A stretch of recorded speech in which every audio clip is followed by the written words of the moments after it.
नमस्कार दोस्तों, आज हम लोग बात करेंगे सच्चिदानंद हीरानंद बासायन अग्रय की सभी रचनाओं को, सभी इंपोर्टेंट रचनाओं को याद कर लेंगे, वो भी चुटकियों से एकदम आपको सभी याद हो जाएंगी। चलिए देखिएगा कैसे याद होगी।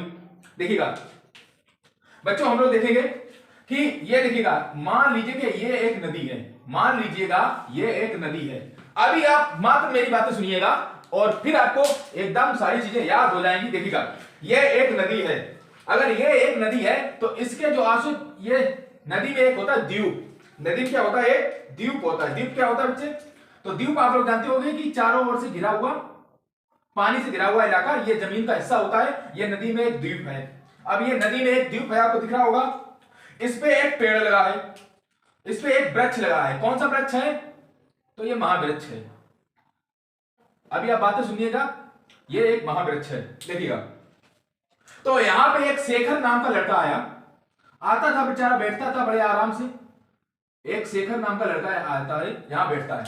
अब कहानी को बिल्कुल गौर से सुनिएगा। देखिएगा शेखर, हम लोग बात किस कर रहे हैं? शेखर की। शेखर कहां आता था? नदी के द्वीप में बैठता था। शेखर हमेशा बेचारा नदी के द्वीप में आके बैठता था। शेखर नदी के द्वीप में आके बैठता था। और कहां बैठता था? तो महावृक्ष के नीचे।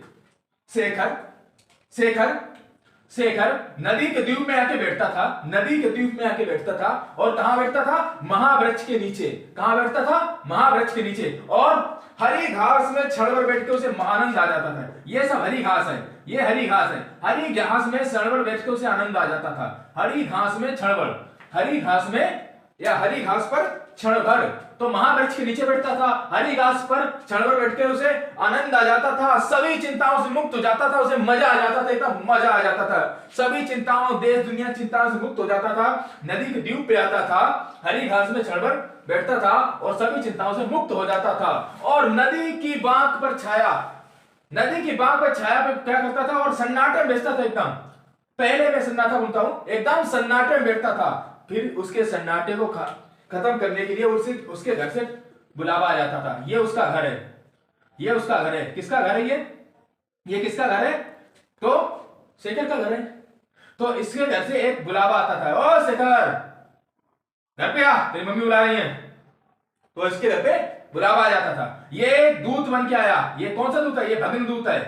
ये भगन दूत बन के आया, ये भगन दूत बन के आया। इसने क्या आया? तो शेखर बेचारा आता था। और देखो नदी के बीच में, तो नदी के बीच में किससे जाएगा? किनारे पे नाव के द्वारा ही तो जाएगा।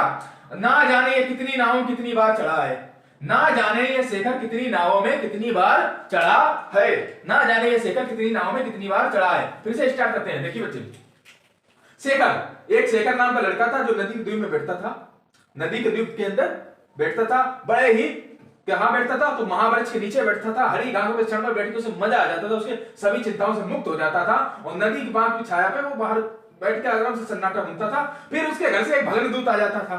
दूत आ जाता था, ये बुलावा आया है तेरा, चला घर पे। तो ये बेचारा नाव के द्वारा जाएगा, जाने कितनी नाव में कितनी बार ये बैठा होगा। आपको ये सब याद हो गया होगा। आप एक बार और देखिएगा, फिर मिलेंगे।